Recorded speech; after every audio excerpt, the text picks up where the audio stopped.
अब देखो दो वृत्तों पर चढ़ी रबर बैंड की लंबाई।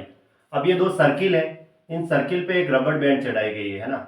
ये रबर बैंड कैसे होगी, जैसे ये दो सर्किल है समान त्रिज्या के, जहाँ वृत्त आर है वो वृत्त की त्रिज्या है, ये सर्किल और ये सर्किल, ठीक है। अब यहाँ पे ये रबर बैंड इसके ऊपर चढ़ाई गई ऐसे, तो इस रबर बैंड की लंबाई निकालनी है। तो देखो अगर ये त्रिज्या आर है और ये भी त्रिज्या कितनी है, आर है, आर आर हुई, तो ये आर है तो ये आर, तो ये पूरी 2r हो गई। तो एक तो ये रबर बैंड की लंबाई यहाँ से यहाँ तक 2r हो गई, और इधर भी ये कितनी हो गई, 2r हो गई। तो 2r तो ये, और 2r ये, 4r तो ये हो गई। और बचा हुआ ये वाला हिस्सा और ये वाला हिस्सा, ये है अर्ध मतलब परिधि जो होती है उसका आधा है, और इधर भी ये परिधि का आधा दे रखा है। तो ये और ये मिलकर के पूरा एक सर्किल की परिमाप हो गया, सर्किल की परिधि हो गई। तो 2πr प्लस 4r इसकी रबर बैंड की लंबाई आ गई। अब चार सर्किल है और उसके ऊपर चढ़ी रबर बैंड की लंबाई निकालनी है, तो कैसे निकालेंगे, देखो ये त्रिज्या आर है तो ये भी त्रिज्या आर है ना, ये आर है तो ये भी त्रिज्या आर है। इस तरह से ये सिचुएशन है ना, ऐसे, ठीक है, इस हिसाब से होती है ये आर है, ये आर है, तो देखो ये तो हो गई 2r, और इधर से भी ये कितनी हो गई, 2r हो गई। तो 2r तो 2r 4r हो गई। अब देखो ये r और r 2r है, तो ये 4r, ये देखो ये 2r और ये 2r, यानी ये भी 4r हो गई। तो 4r तो ये दोनों मिलकर, देखो ये मिलकर के और ये मिलकर के टोटल कितनी हुई, जैसे ये 2r थी, 2r ये हो गई, तो ये इधर ये 2r है तो ये 2r हो गई, यानी 4r, 2r ये और 2r ये 4r हो गई।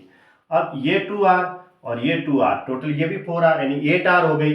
अब बची हुई सिर्फ ये वाली, एक यहाँ से यहाँ तक, फिर यहाँ से यहाँ तक, फिर यहाँ से यहाँ तक, और फिर यहाँ से यहाँ तक।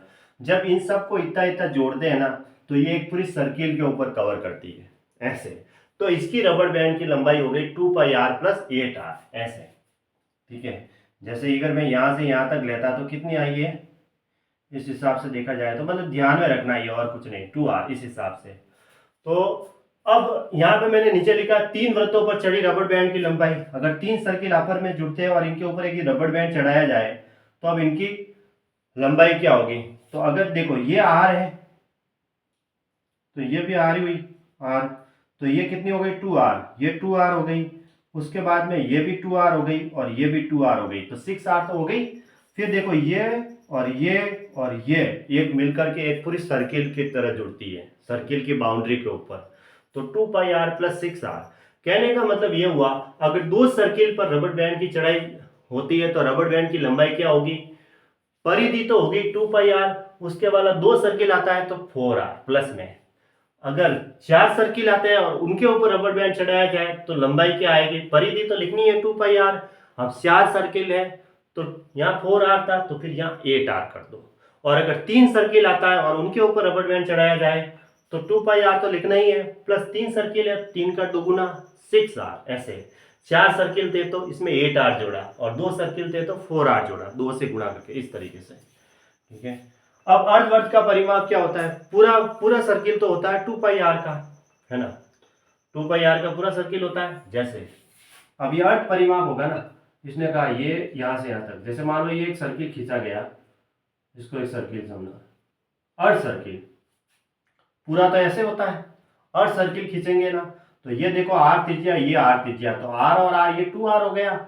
और ये जो परिधि होती है, परिधि तो पूरा सर्किल की होती है, उसका तो 2πr होता है, 2πr का ये तो हो गया आधा, प्लस ये r और r कितना हुआ 2r, तो ये दो से दो कटा तो कितना आया πr प्लस 2r ऐसे।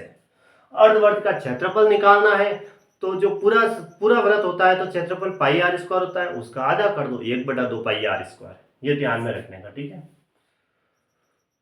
ये ऐसे इन सर्किल की त्रिज्याएं आपस में समान होती हैं, जो इसके ऊपर रबर बैंड चढ़ाते हैं उनकी